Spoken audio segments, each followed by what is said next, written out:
No, it's not হ্যাক্ট, এটা তাদের মজ্জাগত। নারীকে বেশ্যা বলে অভিহিত করে। দলের নেতা কর্মীরা এতদিন বলে আসলো না, আপনি হঠাৎ করে হ্যাঁ বলতেছেন। এটা তাদের ব্রেনের মজ্জাগত যে তারা বাংলাদেশের নারীকে এভাবেই দেখে। এ পর্যন্ত দেখলাম না যে সরকারের কোনো সিদ্ধান্তকে বিএনপি চ্যালেঞ্জ করছে। তো এনসিপি নিজে কিন্তু এখনো জুলাই সনদে স্বাক্ষর করেনি। কোনটা রেখে কোনটা করবেন? বেতন কিন্তু বাড়ায় দিচ্ছে 100%-এর বেশি। তাদের বেতনও আপনি বাড়াবেন হচ্ছে যে 100 ভাগ যাওয়ার আগে। জয় আর পুতুল তো প্রশ্ন করতে পারে যে মা কেন এসব হচ্ছে। এটা জেহাদি রূপ তারা ধারণ করবে, সেই জায়গায় বিএনপির পাল্টা প্রস্তুতি থাকতে হবে। তো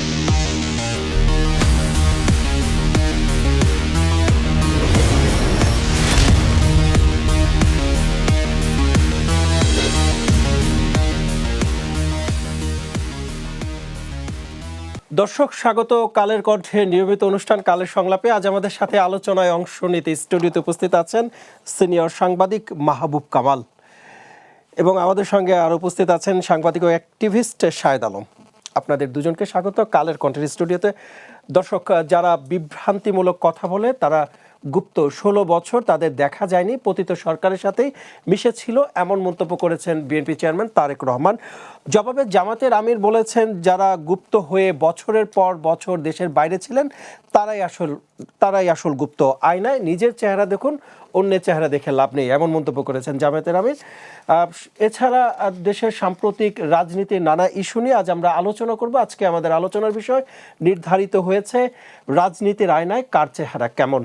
আমি শুরুতে শাহেদ আলম ভাই আপনার কাছে একটু আসতে চাই, একটু ভিন্ন প্রসঙ্গ নিয়ে একটা প্রশ্ন করতে চাই যে আজকে একটি ঘটনা ঘটেছিল যে নারীদের নিয়ে জামায়াতের আমির একটি পোস্ট করেছেন তার সামাজিক যোগাযোগ যে মাধ্যম ছিলেন সেখানে। তিনি বলছেন যে নারীরা কাজের বাইরে যায় এবং তারা যে ধরনের জীবনযাপন করে সেটি এক ধরনের প্রস্টিটিউটের নামান্তর, এমন একটি মন্তব্য করেছেন। পরবর্তীতে এটা বলা হচ্ছে যে তার আইডি হ্যাক হয়েছে। যেহেতু নির্বাচন আর কিছুদিন পরে, এমন একটি সময়ে এই ধরনের একটি বিতর্ক সৃষ্টি হয়েছে, এটা কিভাবে ব্যাখ্যা করবেন আপনি? ধন্যবাদ আপনাকে। সেটা হলো যে এটা খুবই দুঃখজনক, এবং বাংলা একটা প্রবাদ আছে, যার মনে যা ফাল দিয়ে ওঠে তা। জামায়াতে ইসলাম এবং তার যে রাজনীতি সেটি নারী বিদ্বেষী, এবং তারা নারীদেরকে যেভাবে বঞ্চিত করতে চায় তার প্রমাণ আপনারা পেয়েছেন যে জুলাই সনদে স্বাক্ষর করার পরেও একজন নারীকেও তারা মনোনয়ন দেয়নি। জবাব হিসেবে তারা বলছেন যে না, আমরা প্রস্তুতি নিচ্ছি। নারীকে মনোনয়ন দেয়নি, কিন্তু নারীকে দিয়ে নির্বাচনী প্রচারণার জন্য তারা এনসিপির কয়েকজনকে ব্যবহার করছে। দুদিন আগে জামায়াত ইসলামীর এক নেতা প্রকাশ্য বক্তৃতায় বলছেন যে ঢাকা বিশ্ববিদ্যালয়ে আগে ছিল মদ এবং বেশ্যাখানা। ডাকসু বিজয়ের আগে ব্যবস্থা নেওয়া হয়েছে। আমি বলছি যার মনে যা ফাল দিয়ে ওঠে তা। তো জামায়াত ইসলামের ওই নেতা বলেছেন এইটা, পরে যখন তীব্র প্রতিবাদ তখন এটার ব্যবস্থা নিয়েছে। জামায়াত কয়েকদিন আগে শ্রদ্ধেয় সাংবাদিক নুরুল কবির খুব আফসোস করে বলছিলেন যে আমার মা মরে যেয়ে ভালো হয়েছে, কেননা আমার রাজনৈতিক মতাদর্শের কারণে আমার মৃত মাকেও বেশ্যা বলে গালাগালি করে সামাজিক যোগাযোগ মাধ্যমে। জামায়াতের কেন্দ্রীয় নেতা ডাক্তার শফিকুল ইসলাম মাসুদ, ছাত্র শিবিরের নেতা, ওই যেই বলা হচ্ছে যেটা হ্যাক্ট পোস্ট, সেটাকে শেয়ার দিয়ে তিনি বলছেন যে আমি আমিরে জামাতের এই অবস্থানকে পরিপূর্ণভাবে সমর্থন করি বলে ব্লা ব্লা ব্লা। দেখুন, যেই পোস্টটা নিয়ে বিতর্ক হচ্ছে, এই পোস্টের একটা লাইনও পরিবর্তন হয়নি। আল জাজিরাতে যেই নারী বিষয়ে যে সাক্ষাৎকার দিয়েছেন, উনি বলেছেন যে আমরা নারী নেতৃত্ব কখনোই সামনে আসবে না, জামাতের নেতা নারী হইতে পারবে না। শুধু একটা শব্দ সেখানে, যে এটা অ্যানাদার ফর্ম অফ প্রস্টিটিউশন, অর্থাৎ এটা যারা কাজের জন্য বাইরে আসে, কর্মজীবী নারী, তারা যে জীবনযাপন করে, যেসব পরিস্থিতির মুখোমুখি হয়, সেটা পতিতাবৃত্তির নামান্তর। শুধু এই একটা শব্দ লেখার জন্য টুইটার হ্যাক করেছে হ্যাকাররা? আমাকে প্রশ্নের উত্তর দিন।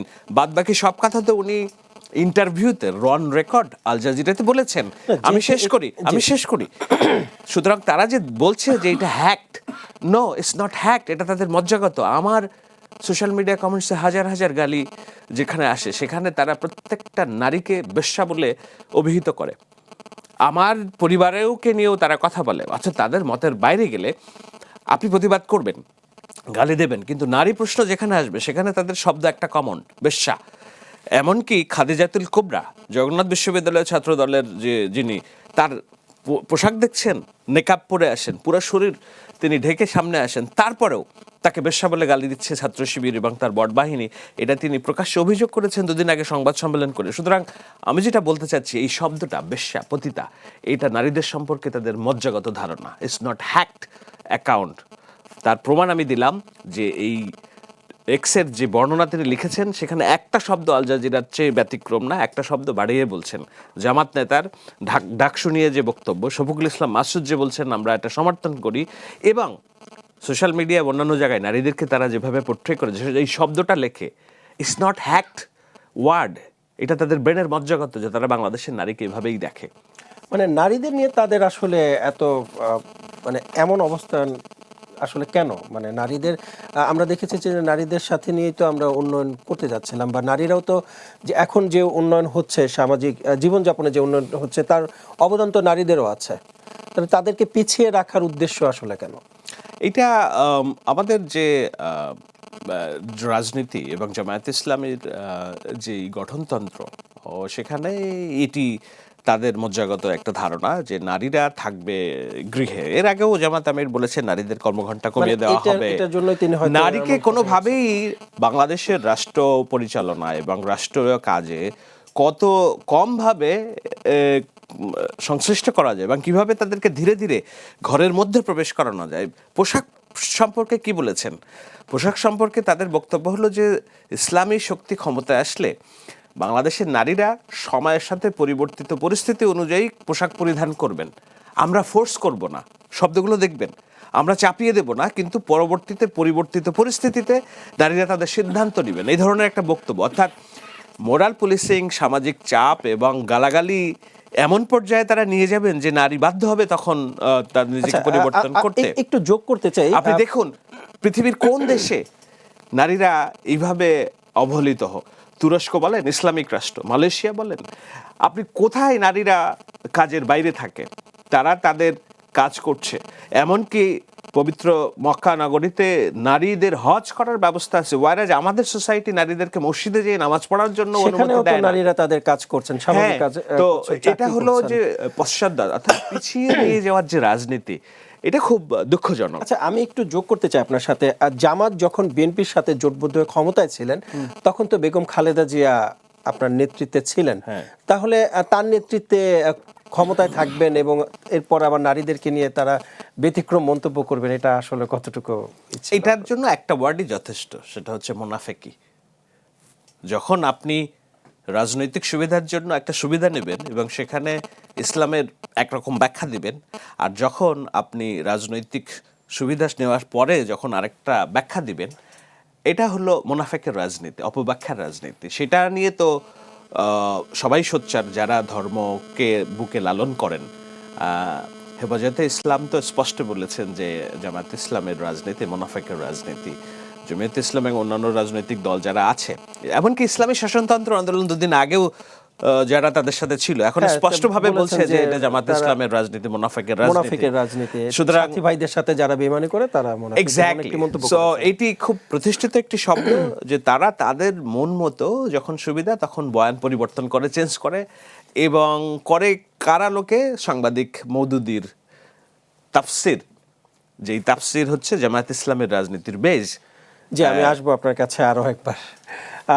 জনাব মাহবুব কামাল, আপনার কাছে একটু আসতে চাই, একটু ভিন্ন প্রসঙ্গে আর প্রশ্ন করতে চাই যে গণভোট নিয়ে এখন তো খুব আলোচনা হচ্ছে।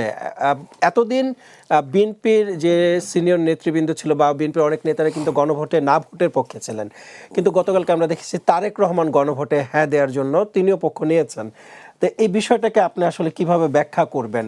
তা জামাতের আমির কিন্তু বলেছেন যে ঠেলার নাম বাবাজি, এমন একটি মন্তব্য করেছিলেন, কিভাবে ব্যাখ্যা করবেন আসলে? এখানে আমি একটু সাপ্লিমেন্ট করি, সেটা হচ্ছে যে মুনাফিক। দেখেন, তারা তো সব ইসলাম সম্মত করতে চান। ধরেন জামাত ক্ষমতায় আসলো, তো তখন যখন ওয়ার্ল্ড ব্যাংকের লোন নেবেন বা IMF-এর লোন নেবেন, তখন যদি কেউ প্রশ্ন করে যে ভাই ওয়ার্ল্ড ব্যাংকের লোন তো সুদের উপরে হয়, এটার ব্যাখ্যা কী, তখন কিন্তু তারা একটা ব্যাখ্যা দাঁড় করাবে, এবং ওইটাও হবে এক ধরনের মুনাফিকি। মানে ব্যাখ্যার, Islam has got every solution in পকেটে সব সমস্যার সমাধান আছে, হ্যাঁ, তাদের পকেটে আর কি, তাদের ইসলামে আর কি। যে কোনো কিছু বলবেন, একটা ব্যাখ্যা আছে। যাই হোক, আপনি ইয়ে করছেন, বিষয়বস্তু করছেন যে আয়না নিজের চেহারা, না? হ্যাঁ, রাজনীতির আয়না কার চেহারা কেমন, আজকে এটা আমাদের একটু বলে নেই, যেহেতু এটা আপনার হেডলাইন করছেন। এটা দেখেন, যে সময়টা আমরা পার করছি, দুইটা জিনিস আমি লক্ষ্য করতেছি। একটা হলো যে কারো আসল চেহারা আমরা দেখছি না, সব কসমেটিক্স, আসল চেহারা বোঝা যাচ্ছে না, এটা একটা। আরেকটা হচ্ছে এই যে সুপারফিশিয়াল যে জিনিসগুলো দেখতেছি, এর ভেতরে যে আন্ডার কারেন্ট আছে, অন্তঃস্রোত আছে, সেইটা কিন্তু অনেকে আমরা বুঝতে পারছি না। মানে আসল চেহারা কেন, কীভাবে দেখতে পাচ্ছি না? কসমেটিক্স। যেমন ধরেন, সবাই যা বিশ্বাস করে না সেটা বলছে, আবার যেটা বলছে সেটা বিশ্বাস করছে না, করে না। কীরকম? যেমন ধরেন যে একটা উদাহরণ দেই, যেমন ধরেন কবরে গিয়ে প্রশ্নের সম্মুখীন হতে হবে, বা জিজ্ঞেস করবে যে তুমি কেন দাঁড়িপাল্লায় ভোট দাও নাই। এইটা যিনি বলেন, তিনি, এটা তার মনের কথা না, তিনি নিজেও জানেন যে এইটা ঠিক না, কিন্তু উনি বলে যাচ্ছেন, এরকম কথা বলে যাচ্ছেন। টিকেটের কথা, হ্যাঁ, তারাও বিশ্বাস করেন না, কিন্তু বলে যাচ্ছেন। তারা বলতে পারেন বড়জোর যে ধর্মভিত্তিক রাষ্ট্র হলে আল্লাহ খুশি হবেন, এই ধরনের কথা বললে একটা মোটামুটি চলে, হ্যাঁ। কিন্তু একেবারে আজগুবি কথা, কবরে উত্তর দিতে হবে ইত্যাদি বলে যাচ্ছে। আবার ধরেন আমাদের তারেক রহমান সাহেব, উনি বললেন যে গত 15 বছরে কোনো উন্নয়ন হয়নি। আচ্ছা, উনি তো বলতে পারতেন যে উন্নয়নের প্রকল্প নেওয়া হয়েছে দুর্নীতি করার জন্য, যেহেতু মেগা দুর্নীতি করতে হবে, মেগা প্রকল্প নেওয়া হয়েছে, সুতরাং জীবনের সব আয়োজন এখানে একসাথে। দুর্নীতিটা আমাদের দেখতে হবে, তাইলেও একটা কিন্তু চলনসই হয়। কিন্তু আপনি যদি বলেন যে কোনো উন্নয়নই হয় নাই, তাহলে এটা একটা স্ট্রেট লাই হবে না। হ্যাঁ, মানে ওনার 17 বছর উনি আগে যে দেশ ছেড়ে চলে গেছেন, 17 বছর পরে এসে উনি কী দেখতেছেন বাংলাদেশটাকে? হ্যাঁ, উনি বলে দিলেন যে কোনো উন্নয়ন। হ্যাঁ, আগের এবং বর্তমান পরিস্থিতি নিয়ে তো উনি তাই করতে পারতেন। যাই হোক, এখন আপনার প্রশ্নে আসি। সেটা হচ্ছে, দেখেন, বিএনপির নেতাকর্মীরা তো এতদিন ধরে না ভোটের পক্ষেই বলে আসতেছিলেন, পরোক্ষ অথবা প্রত্যক্ষভাবে, তাই না? হঠাৎ করে উনি হা ভোটের পক্ষে কেন গেলেন আর কি? প্রথম থেকেই যেতেন, কোনো অসুবিধা তো নাই। হ্যাঁ, প্রথম মানে একদম বিএনপির স্ট্যান্ড এটা যদি হইতো যে হ্যাঁ, আমরা হা ভোটের পক্ষে আছি, আমরা জুলাই সন চাই, তাহলে কিন্তু কোনো ব্যাপার না। আপনার দলের নেতাকর্মীরা এতদিন বলে আসলো না, আপনি হঠাৎ করে হা বলতেছেন, তার মানে এখানে সামথিং মিস্ট্রি, এখানে কোনো একটা রহস্য আছে। তো এইটা, এই যে সকাল বিকাল করা, এই যে ইরাটিক রাজনীতি, সকালে একরকম বিকালে একরকম, কনসিস্টেন্সি নাই, হ্যাঁ, এটাতে কি হয়, মানুষের, সাধারণ মানুষের সাথে সেই নেতার একটা দূরত্ব তৈরি হয়, তারা বিশ্বাস করতে চায় না। এবং এখন সবচেয়ে বড় যে সংকট রাজনীতি, সেটা হচ্ছে রাজনৈতিক নেতৃত্বের সঙ্গে সাধারণ মানুষের দূরত্ব তৈরি হচ্ছে আস্থার প্রশ্নে। এখন ধরেন, মানে হা ভোট জিতলেই যে এইটা জাস্টিস হয়েছে এমন কোনো কথা নাও হইতে পারে কিন্তু। হ্যাঁ, এই যে একটা কথা আছে, এটা বহু পুরনো কথা, the voice of majority is not necessarily A proof of justice. মানে সংখ্যাগরিষ্ঠের কণ্ঠই আপনার এইটা ন্যায্য কি অন্যায্য এটা প্রমাণ করে না, সংখ্যাগরিষ্ঠ হলেই এটা ন্যায্য এটা প্রমাণ করে না। যেমন এর সবচেয়ে বড় উদাহরণ হচ্ছে গ্যালিলিও সিঙ্গেল মাইনরিটি ছিল, all against him, one against all, ইতালির সবাই তার বিরুদ্ধে, যে সে বাইবেলের অবমাননা করছে, ওই যে সূর্য পৃথিবী বলছে যে পৃথিবী সূর্যের চারিদিকে ঘুরে। তো এটা সবাই, তারা তখন কিছুই বুঝতো না, গ্যালিলিওকে তার বিচার টিচার করা হলো ইত্যাদি। তাহলে একজন সত্য বলছে, বাকি সবাই তো ছিল তার বিরুদ্ধে, তাই না? এবং 400 বছর পরে পোপ পল তো এটা ক্ষমা চাইছে যে আমরা গ্যালিলিওর প্রতি অবিচার করছিলাম। So majority does not prove anything. হ্যাঁ, মেজরিটি হলেই যে একটা সত্য হয়ে যাবে, মানে truth May lie with single minority, একজনের মধ্যেও সত্য থাকতে পারে। সুতরাং এইটা কত বেশি ভোট পড়লো হায়ের পক্ষে, এইটার চেয়ে বড় প্রশ্ন হচ্ছে যে হাঁ ভোট যতটা ন্যায্য হয়েছে কিনা এবং এটা সঠিক হয়েছে কিনা, সেইটা বিচার বিশ্লেষণ হবে। ভোট দিয়ে কিছু যায় আসে না, ঠিক আছে? এখন দেখেন কি বলে যে দেশটা যে কোথায় চলে যাচ্ছে এটা তো বুঝতে পারতেছি না কিছু। হ্যাঁ, ওই যে আপনিও শুনে থাকবেন হয়তো, আমরা অনেক পুরনো, অনেক শৈশবে শুনছি এটা, শ্যামল মিত্রের একটা গান আছে, ওই আঁকা বাঁকা পথ যায় যে দূরে, জীবন ও বৃন্তেরও থেকে ঝরে যায় কি যেন, তারপরে ওই যে যাই হোক জীবনের ইয়ে থেকে সব কিছু স্বপ্ন ঝরে যায়, হ্যাঁ, এবং কোথায় যাচ্ছি আমরা জানি না, একা বাঁকা পথ যায় সে দূরে। তো আমাদের গণভোটের পক্ষে সরকার প্রচারণা চালাতে পারেন কিনা, নির্বাচন কমিশন থেকে কিন্তু ওটা আসছি পরে। তো এখন এই যে জিগজাগ ওয়ে না, আঁকা বাঁকা পথ ধরে যাচ্ছি, কোন সদূরে যাচ্ছি, হ্যাঁ, শ্যামল মিত্রের গানের সেই লাইন, সেইটা আমরা কেউই জানি না আসলে। হ্যাঁ, আপনি যেটা বললেন দেখেন খুব ইন্টারেস্টিং, এই চিফ অ্যাডভাইজার বলতেছেন যে সরকারি কর্মচারীরা ইত্যাদি ব্যাংকার ট্যাঙ্কার সবাই হ্যাঁ ভোটের পক্ষে কাজ করতে হবে, এবং কাজ তো তুমুল মানে সে কি বলে যে কর্মযোগ্যতায় শুরু হয়েছে কিন্তু কাজ হ্যাঁ ভোটের পক্ষে। ওদিকে নির্বাচন কমিশন বলতেছে নির্বাচন কমিশন একজন সদস্য বলছেন যে হ্যাঁ অথবা নায়ের পক্ষে মানে প্রচারণা করলে এটা দণ্ডনীয় অপরাধ, এবং অপরাধটা স্পেসিফাই করা হয়েছে 1 বছর থেকে 5 বছর। তাইলে এখন সরকারি কর্মকর্তা কর্মচারীরা কি করবেন? তারা কার নির্দেশ ফলো করবেন? চিফ অ্যাডভাইজারের, মানে সরকার প্রধানের, সরকারের, নাকি নির্বাচন কমিশনের? এটা একটা ডিলেমা না? তাদেরকে এই মানসিক যন্ত্রণার মধ্যে ফেলার কি অর্থ আছে, তাই না? তো এখন কি বলে যে সরকারি কর্মকর্তারা কি করবেন না করবেন সেটা পরের ব্যাপার। এই যে একটা ডিবেট তৈরি হইলো, এই যে একটা বিতর্ক তৈরি হইলো, যে বিতর্কে সরকারি কর্মকর্তা কর্মচারীরা হতভম্ব, তারা কিংকর্তব্য বিভোর, এখন কি করবে তারা? হ্যাঁ, আচ্ছা, এখন কথা হচ্ছে যে ধরেন হ্যাঁ ভোটের পক্ষে যারা প্রচার করতেছে, হ্যাঁ, নির্বাচন কমিশনের যে স্ট্যান্ড যে তারা দণ্ডনীয় অপরাধ, তারা কি দণ্ড দিতে পারবে? তারা কি তাদেরকে শাস্তি দিতে পারবে? হ্যাঁ, এটা এক্সিকিউট তারা কিভাবে করে, তাই না? শুনেন, তফসিল ঘোষণার পর থেকে সমস্ত দায়িত্ব চলে যায় নির্বাচন কমিশনের কাছে, অথচ আমরা দেখলাম তফসিল ঘোষণার পর আরপিওর অনেক কিছু লঙ্ঘন করা হয়েছে। নির্বাচন কমিশন কোনোটার বিরুদ্ধে অ্যাকশন নিতে পারে না, বড় জোর শোকজ করছে। যেমন ধরেন আমি দুই একটা উদাহরণ দিই, যেমন ধরেন রিটার্নিং অফিসারের রুমে গিয়ে মব করা হয়েছে প্রায়, হ্যাঁ, বাধ্য করা হয়েছে মানে তাদের অপছন্দের ক্যান্ডিডেটের বাতিল করতে। তারপরে সার্জিস আলম তার এলাকায় জামাতের নেতা যাওয়া উপলক্ষে তরুণ তৈরি করেন, যেটা আরপিওতে এটা ইয়ে আছে, নিষেধাজ্ঞা আছে। সার্জিস আলমের বিরুদ্ধে একটা শোকজ করা হয়েছে। এই শোকজ তো আমি বলবো আইওয়াশ, কোনো শোকজের পরবর্তী ফলো আপ তো আমরা দেখি না, কখনোই দেখি না।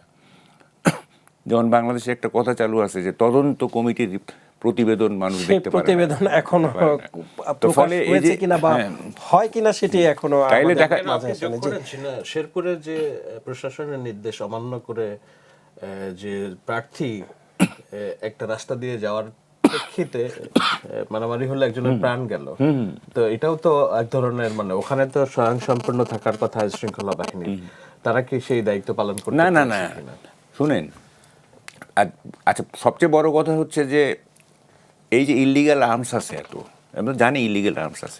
আমি এই বিষয়ে আপনার কাছে আমি আরেকবার আসবো। শাহেদ ভাই একটু আসতে চাই আপনার কাছে।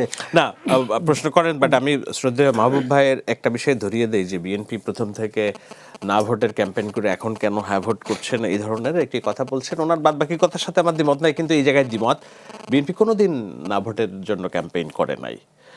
তারা, আমি যতটুকু জানি, মির্জা ফখরুল ইসলাম আলমগীর একাধিকবার বলেছেন, সালাউদ্দিন আহমেদ একাধিকবার বলছেন, এবং তারা 1.5 বছর ধরে এই একটা গণভোটের জন্য কাজ করেছেন, এবং গণভোটের প্রস্তাবক তো সালাউদ্দিন সাহেবই। কিন্তু তারা যেটা হয়েছে যে এটাকেই যেমন ইস্যু বানাতে চেয়েছে জামায়াত এবং এনসিপি, তারা সেটা চায়নি বলে একটা নির্লিপ্ততা আমরা তাদের মধ্যে দেখেছি ক্ষণকালীন, যে তারা এইটা লেবুটাকে কসলাইতে চায় না। গণভোট আপনার কাছে লেবু কসলানোর মতো মনে হলো? আমি একটু বলি, এটা সেটা হচ্ছে যে আমি 2-1 নেতাকে বলতে শুনছি, হ্যাঁ, যে এই যে নোট অফ ডিসেন্ট আছে এখানে, সেখানে আমরা কিভাবে ভোট দিব। এটা বলতে শুনছি আমি, কিন্তু আমি এখন মনে নাই কে বলছে। না না, এটা এটা এটা যারা বলছে এটা পেরিফেরিয়াল যারা নেতা আছে, যেমন আব্বাসী হুজুর বলছে এখানে না ভোট হ্যাঁ ভোট দিলে সংবিধান আল্লাহর নাম বিসমিল্লাহ উঠে যাবে, আমরা দিতে পারি না। পেরিফেরিয়াল যেসব নেতা আছে তারা বিচ্ছিন্নভাবে হয়তো বলার চেষ্টা করেছে, কিন্তু দলীয়ভাবে বিএনপি নার পক্ষে অবস্থান নিয়েছে আমার মনে হয় না এটা না অফিশিয়ালি নেয়নি, অফিশিয়ালি নেয় না। সুতরাং সেটা হ্যাঁই ছিল, এইটা তারেক রহমান স্পেসিফিক করে দিয়েছেন, যেটা আমি মনে করি যে এইটা বিএনপিকে রাজনৈতিকভাবে কোণঠাসা করার জন্য যে রাজনীতি করতে চাচ্ছিল। দেখুন এনসিপি কিন্তু গণভোটের সবচেয়ে বড় প্রচারক চালাচ্ছে, জামায়াতের বি টিম তো এনসিপি, মানে জামাত নিজে করে না, এনসিপিকে দিয়ে করায়। তো এনসিপি নিজে কিন্তু এখনো জুলাই সনদে স্বাক্ষর করেনি, স্টিল নাও আজকে স্বাক্ষর করেনি, অথচ তারা জুলাই সনদের বিরোধী, সংস্কার বিরোধী হিসেবে সবচেয়ে বড় ইলজামটা লাগাচ্ছে কার ঘাড়ে? বিএনপির ঘাড়ে। সো তারা বিএনপি হয়তো দেখছে যে এটা নিয়ে ইস্যু হবে, এটা নিয়ে আমাদেরকে প্রশ্নবিদ্ধ করবে, দরকার কি, এটা ওকে ফাইন, আমরা তো এই সংস্কার করার জন্যই 2022 সাল থেকে 31 দফা দিয়েছি। এই সরকার যদি সংস্কার নাও করতো, তারা তো তাদের নিজেদের কাছে ওয়াদাবাধ্য ছিল যে আমরা 2 টার্মের বেশি প্রধানমন্ত্রিত্ব রাখবো না, আমরা এই আপার হাউস করব, আমরা এই কমিশন এভাবে সাজাবো, তাদের 31 দফায়। সুতরাং সংস্কার তো তাদের করতেই হবে, তাই এটা তাদের কাছে, তাদের জনগণের কাছে তাদের ওয়াদা 2022 সাল থেকে। সুতরাং কোনো না কোনো ফরম্যাটে সংস্কার তাদের করতেই হবে, এবং তারা তো বলেই দিয়েছে যে আমরা যেই সাইনগুলো করেছি এগুলো আমরা করবই। আমাদের নোট অফ ডিসেন্ট যেখানে আছে, নোট অফ ডিসেন্ট সহই সংস্কার করব। তোমরা যেটা চাপিয়ে দিচ্ছ সেটা না, আমরা বলেছি স্পষ্টভাবে আমরা কতটুকু পারবো, আমরা যতটুকু পারবো অতটুকু সংস্কার আমরা করব, সুতরাং আমরা এটার পক্ষে আছি। আমি একটু, গণভোটটা আসলে আপনার কাছে লেবু কচলানোর মতো মনে হলো কেন শাহেদ ভাই, একটু জানতে চাই। কারণ বাংলাদেশের 95% মানুষ দে ডোন্ট থিঙ্ক যে এই সংবিধান সংস্কার এটা সেটা, this is an absolute necessary issue. I repeat, আপনি গ্রামে যান, আমি তো গ্রামের ছেলে, গ্রামে মাঠে ঘাটে বড় হয়েছি, কৃষিকাজ করে, নদীতে গোসল করে। আবার আমি ঢাকার এলিট সমাজের সাথে মিশে আমি থাকি আমেরিকায়। সোসাইটিকে দেখার একটা দুর্দান্ত সুযোগ আমার হয়েছে। আমি কোনো মানুষকে দেখি নাই যে মানে 2 বার পর পর প্রধানমন্ত্রী থাকলে কি সুবিধা, না থাকলে কি সুবিধা। এনসিসি, সংবিধান সংস্কার, কি বলেন, রাষ্ট্রীয় প্রতিষ্ঠানগুলোর নিয়োগের আলাদা প্রতিষ্ঠান দরকার কি দরকার না। গ্রামের মানুষ সংস্কার, বাংলাদেশের 98% মানুষ সংস্কার বলতে কি বুঝে জানেন? যে বাংলাদেশে যেন আর কোনোদিন একতরফা কোনো একনায়কতান্ত্রিক শাসন ব্যবস্থা চেপে না বসে। 5 বছর পর পর নির্বাচনটা যেন হয়, আমরা ভোট দিতে পারি। পুলিশ যেন দলের পোশাক পরে মানুষের উপর অবিচার না করে। আর ওই যে আদালত, ওই আদালত যেন ক্যাঙ্গারু কোর্ট না হয়। আল্লাহর পরে আমি যদি কোথাও যাই সেটা হচ্ছে বিচারাঙ্গন। এই বিচারাঙ্গনে গেলে যেন আমি ন্যায় বিচারটা পাই, যেন আমার পয়সা নেই বলে আমাকে আদালতের বারান্দায় দিনের পর দিন না ঘুরতে হয়। রাজনৈতিক প্রভাবের কারণে আমার রায়টা যেন এদিকে না যায়। মানুষ সংস্কার এটাই বোঝে। এই 3টা জিনিস ছিল না বলেই তো হাসিনা ফ্যাসিস্ট ছিল। 5 বছর পর পর যদি আপনার জনগণের কাছে যেতে হতো, নির্বাচন দিতে হতো, আপনি কোনোভাবে কি স্বৈরশাসক হইতে পারতেন কিনা? 5 বছর পর পর নির্বাচন হতে হবে, আদালত মানুষের হতে হবে, আর পুলিশ যেন দলীয় কর্মীর মতো না বোঝে। এই 3টা জিনিস বোঝে মানুষ। আর বাইরে যা আলোচনা হচ্ছে সব বাকবাস। আমি এই জন্য বলি এটা হচ্ছে লেবু, এটাকে নিয়ে কসলালে তিতা হয়ে যাবে। মানুষ তখন সংস্কার শব্দটাকে গালি হিসেবেই দেখবে। আপনি এই 3টা জিনিস এনশিওর করেন, বাংলাদেশ রাষ্ট্র কোনোদিন অগণতান্ত্রিক হবে না, গণতান্ত্রিক থাকবে। ধন্যবাদ আপনাকে। মাহবুব ভাই, একটু আসতে চাই, এই যে দুঃখিত, নির্বাচনকে সামনে রেখে যে ঢাকার বাইরে কুমিল্লা, ভোলা, যশোর, শেরপুরে যেই সহিংসতা হয়েছে, মানে শেষ পর্যন্ত নির্বাচনটা সংঘাতের দিকেই যাচ্ছে কিনা, কি মনে হচ্ছে আপনার? আচ্ছা, ওই ওনার কথাটা আমি আর একটু ছোট করে ফেলি, যে গ্রামের মানুষ কি চায়। উনি আর একটু বড় করে বলছেন, আমি আর একটু ছোট করে ফেলি। একটু ছোট করে। গ্রামের মানুষ চায় 2-3টা জিনিস। একটা হচ্ছে যে চালের দামটা ঠিক আছে কিনা। 2 নম্বর হচ্ছে আমার মেয়েটাকে কোনো সন্ত্রাসী, দলীয় সন্ত্রাসী উত্ত্যক্ত করছে কিনা, বা আমার ছেলেটা কোনো সন্ত্রাসীর হাতে হচ্ছে কি, নিগৃহীত হচ্ছে কিনা, আমি রাতে ঘুমাইতে পারতেছি কিনা, ঠিক আছে। এবং এই ভোট নিয়ে কিন্তু খুব একটা তাদের মাতামাতি আছে, এটা আমি মনে করি না। হ্যাঁ, কোন সরকার আসলো, সাধারণ যারা দলীয় কর্মী সমর্থক সেটা তো ভিন্ন জিনিস। সাধারণরা চালের দাম ঠিক আছে কিনা, শান্তিতে বাস করতে পারতেছে কিনা, থানায় কোনো মানে তার বিরুদ্ধে অন্যায় হলে থানায় গিয়ে বিচার পাচ্ছে কিনা, হ্যাঁ, ওসি সাহেব ভালো ব্যবহার করছেন কিনা, এগুলি তাদের কাছে বড় ব্যাপার। কোথায় সংস্কার, গ্রামের সবাইকে মেকিয়ে ফেলি, সবাইকে অ্যারিস্টটল। আচ্ছা, প্রার্থীরা তো এই বিষয়ে ইশতেহারও দিচ্ছেন যে তারা বিজয় হলে চালের দাম ঠিক করবেন, জীবনযাপনকে সহজ করবেন। মানে 54 বছরের এই বাংলাদেশে এখনো ইশতেহার যদি মানুষের প্রধান আকর্ষণ হয়ে থাকে, তাহলে বাংলাদেশ কি এখনো মানে স্থবির হয়ে আছে কিনা? প্রথম কথা হচ্ছে ইশতেহারের কোনো আবেদন নাই ভোটারদের কাছে, অ্যাবসলিউটলি অ্যাপিল নাই। হ্যাঁ, মানে আগে ছিল, আগে ইশতেহার মানুষ বুঝতে চাইতো, এখন বুঝেই না। কারণ মানুষ বুঝে মানে ইশতেহার মানে হচ্ছে ইশতেহার ভঙ্গ করার একটা প্রতিশ্রুতি ওখানে আছে। ইশতেহার বাস্তবায়নের প্রতিশ্রুতির সঙ্গে ইশতেহার ভঙ্গ করার একটা মানে প্রতিশ্রুতি এটা আছে, জনগণের একটা সাথে সুপ্ত এক ধরনের অবস্থায় আছে। প্রতারণা তাহলে। হ্যাঁ, কে ইশতেহার অনুযায়ী দেশ শাসন করছে আপনি বলেন? এই যে আমরা গত 54 বছরে যত শাসন পাইছি ইশতেহার অনুযায়ী, যেমন 2-3টা আমি বলি। প্রতিবারই ইশতেহারে থাকে আপনার রেডিও টেলিভিশনের স্বায়ত্তশাসনের কথা হয়েছে, মানে সরকারি প্রচার হয়েছে। প্রতিবারই ইশতেহারে থাকে আপনার বিশেষ ক্ষমতা আইন বাতিল করা হয়েছে, বাতিল করা হয়েছে।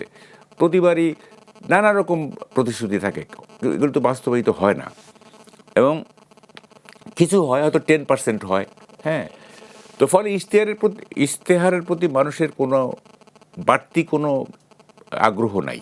হ্যাঁ, মানুষ ভোট দেয়, গ্রামের মানুষ সাধারণত ভোট দেয় যে একটা আছে যে পুরনো মার্কা ধরে থাকে, যে নৌকাই যে ধানের শীষ এরকম একটা আছে। আবার ওখান থেকে কিছু স্প্লিট হয়, তখন দেখে যে আচ্ছা এই গতবার তো এইবার তো নৌকা ভালো করতে পারে নাই, আচ্ছা দেখি ধানের শীষে দিয়ে কি হয়, ভাগ্যের কোনো উন্নতি হয় কি না, তখন শিফট করে। অথবা লোকটাকে দেখে, কারণ ভোট তো হয় লোকালাইজড, এটা তো প্রেসিডেন্ট ভোট না যে সমগ্র বাংলাদেশ মিলে ভোট দিচ্ছে, এটা কনস্টিটিউয়েন্সি ওয়াইজ। তো ওই কনস্টিটিউয়েন্সিতে যে লোকগুলো দাঁড়াচ্ছে তাদের সাথে পাবলিকের সম্পর্ক কেমন, হ্যাঁ, এটা মাইক্রো লেভেলে কেমন, সেটাও একটা বড় ব্যাপার। যে এই এমপি ক্যান্ডিডেট মানুষের ডোর টু ডোর গেছে, তার রান্নাঘর পর্যন্ত গেছে, সবার সাথে ভালো সম্পর্ক, সে হয়তো বেশি ভোট পেয়ে যাচ্ছে। যে লেস কন্ট্রাক্টার তার কম পেয়ে যাচ্ছে। তো এগুলো ফ্যাক্টর কাজ করে এইখানে। সনদ, জুলাই সনদ, তারপরে কি বলে যে 70 অনুচ্ছেদ, কি কনস্টিটিউশনই বুঝে না 70 অনুচ্ছেদ। আপনি কনস্টিটিউশন বুঝলেন না, 70 অনুচ্ছেদের প্রশ্ন আসে, তাই না? তো ফলে এগুলো মানুষের কোনো ইন্টারেস্ট না এগুলো। তারপরও মানে আমাদের চিফ অ্যাডভাইজার এবং আলী রিয়াজ সাহেব এরা ভাবছেন কি যে তারা যেহেতু খুব সুশিক্ষিত, হ্যাঁ, ওই যে এটা কথা আছে না যে মানে যে ফকির সে মনে করে যে পৃথিবীর সবাই বোধহয় ফকির। তো যে যার মানসিকতা যেরকম সে মনে করে সবাই বোধহয় তার মানসিকতার লোক। একজন শিক্ষিত লোক দেখবেন একজন মূর্খের সাথে এমনভাবে কথা বলতেছে, মনে হচ্ছে যে তার সাথে যে কথা বলতে সে বোধহয় তার লেভেলের, আসলে সে যে তার কথা কিছুই বুঝতেছে না। হ্যাঁ, কিন্তু সে মনে করতেছে, সে যেহেতু শিক্ষিত মনে করতেছে ওই লোকটা বোধহয় আমার কথা বুঝতেছে। হ্যাঁ, তো এরকম হয় আর কি। তো তারা মনে করতেছে যে আমাদের মতো বোধহয় সবাই। হ্যাঁ, অথচ দেখেন এই যে কি পিকুলিয়ার, মানে চিন্তা করা যায় না। 4টা বিষয় নিয়ে হ্যাঁ না ভোট দিবে, এগুলো বহু আলোচনা হয়েছে, সেখানে পড়ে বুঝে ভোট দিতে হবে, তাই না? এই 4টা বিষয় তো অনেক শিক্ষিত লোকও বুঝে না। তারপর আরও প্রশ্ন আছে, আমি দুইটা মানলাম, তখন আমি কোথায় সিল দেবো? এটা জায়গা আছে কোনো? এগুলো প্রহসন না, এগুলো অ্যাবসলিউটলি দিস ইজ ফার্স্ট। হ্যাঁ, ধন্যবাদ আপনাকে। একটু আসতে চাই আপনার কাছে।